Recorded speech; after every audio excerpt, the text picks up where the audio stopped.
दोस्तों, आज की कहानी है सासू माँ आपको मेरे लिए दो रोटी सेकने में भी जोर आता है।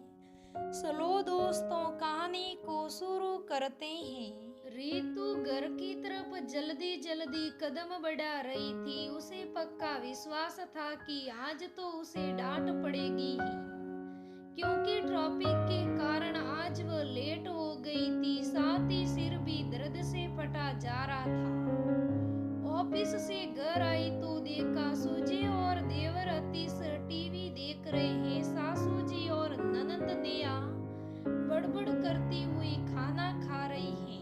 उन्होंने रीतु की तरफ ऐसे घूर कर देखा जैसे न जाने घर में कौन घुस आया हो। रीतु ने चुपचाप बैग कमरे में ले जाकर रखा, हाथ मुंह धोए, कपड़े बदले और किचन में खुद के लिए खाना लेने गई तो देखा उसके लिए तो रोटी थी ही नहीं। इतने में सासू माँ की आवाज आई, क्या ढूंढ रही है महारानी? रोज का तमाशा हो गया है तुम्हारा लेट आने का। अब यहाँ कोई नौकर तो लगा नहीं है जो तुम्हारे लिए रोटी सेक रखेगा। हमने रोटी सेक कर खा ली है, तुम अपने लिए रोटी सेक लेना। सुनकर रीतु की आंखों में आंसू आ गई, पर उसने कुछ नहीं कहा। चुपचाप अपने लिए दो रोटी सेकी, सब्जी भी थोड़ी सी बची थी। उसी के साथ रोटी खाकर पानी पीकर अपने कमरे में चली गई। इतने में नेहा कमरे में आई और जोर जोर से चिल्लाने लगी, भाभी बर्तनों का ढेर जो लगा हुआ है उन्हें धोकर रखो, खाना तो हमने बना दिया। कम से कम आप किचन के साथ बर्तन तो साफ कर ही सकती हो। रीतु चुपचाप उठी और किचन में जाकर साफ सफाई कर बर्तन धोकर आई। रीतु को बुरा तो बहुत लगता, पर कहती भी क्या? पति माँ के डर से साथ देता नहीं। माता पिता ने भी यह कहकर पल्ला झाड़ लिया कि बहू को तो घर का काम करना ही पड़ता है। कई बार सोचती कि जॉब छोड़ दूं, पर उसके बाद क्या? छोटी छोटी जरूरतों के लिए भी उसे अपने पति सुजे पर निर्भर होना पड़ेगा। और अगर सासू माँ को पता चल जाता तो वो कहती पैसे क्या पेड़ पर लगते हैं का ताना मारती रहती। अक्सर ऐसा ही होता था उसके साथ। जब भी कभी वो ऑफिस से आने में लेट हो जाती तो सब खुद के लिए रोटी बनाकर खा लेते थे, पर रीतु के लिए कभी कोई रोटी नहीं बनाते थे। और रीतु को अपनी रोटी खुद ही सेकनी पड़ती थी। एक बार उसने कह भी दिया कि मेरे लिए भी एक दो रोटी सेक कर रख दिया करो, तो उस पर ताने की जो बरसात हुई सो हुई।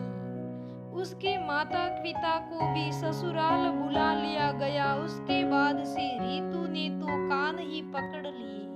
1 साल की शादी में ही उसे इतना परेशान कर दिया गया था कि कई बार सोचती कि सब कुछ छोड़ छाड़ के कहीं चली जाए, पर एक औरत इतनी कमजोर नहीं हो सकती। एक दिन रीतु की मौसी सास कुछ दिन रुकने के लिए उनके घर पर आई। 2-3 दिनों तक ठीक रहे, लेकिन चौथे दिन रीतु को आने में फिर लेट हो गया। पीछे से सासू जी का बड़बड़ाना शुरू हो गया। उस दिन रीतु के मौसी सास ने गौर किया कि उसकी बहन अपनी बहू के साथ किस तरह से व्यवहार करती है और रीतु अपनी रोटी खुद बनाती है।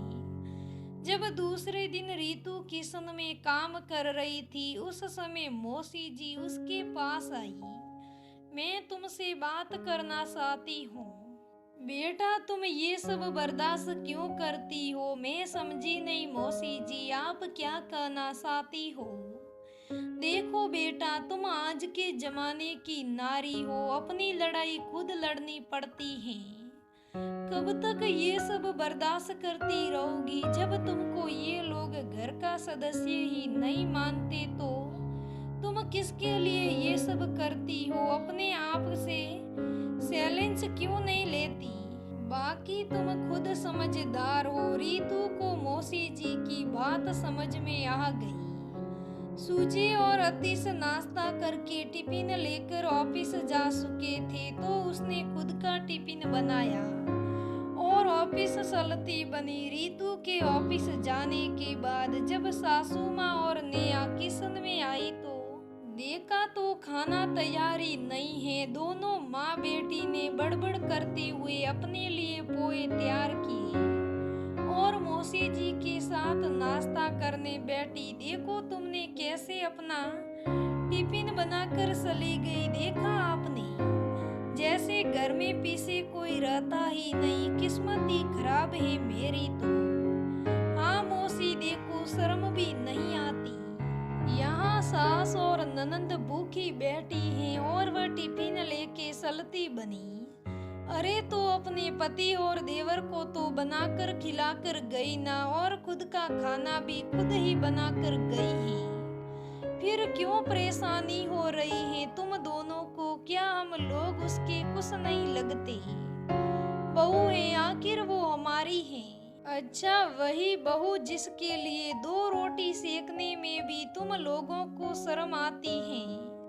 अरे वो तो जानबूझकर लेट आती है ताकि घर का काम ना करना पड़े।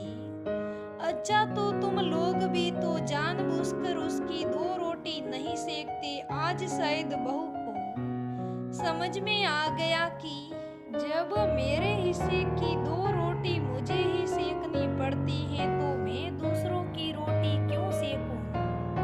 जो तुम लोग कर रहे हो वह भी तो वही दे रही है, गलत क्या है? मौसी जी की बात सुनकर नेहा और सासू माँ दोनों चुप हो गई। शाम को जब रीतू जानबूझकर घर में देर से आई तो देखा कि उसके लिए भी खाना तैयार था और मौसी जी उसको देखकर मद मुस्कुरा रही थी। वाकई मौसी जी ने सच ही कहा था, जब तक खुद से चैलेंज नहीं लेंगे दुनिया से लड़ नहीं पाएंगे। दोस्तों ये लोग ऐसी सोच क्यों रखते हैं? वो बेचारी बहू नौकरी करती है तो पैसे भी उन लोगों के लिए ही कमाती हैं और कभी कभार लेट हो जाती है तो उसके लिए 2 रोटी सेकने में भी जोर आता है। अरे भाई ऐसा नहीं करना चाहिए। वो हम सबके लिए कर रही है तो हमें करने में क्या प्रॉब्लम है? तो दोस्तों आज की कहानी कैसी लगी मुझे कमेंट करके जरूर बताइएगा। अगर कहानी अच्छी लगे तो लाइक करना, शेयर करना, मेरे चैनल को सब्सक्राइब करना। धन्यवाद दोस्तों। हम फिर मिलेंगे अगली कहानी में।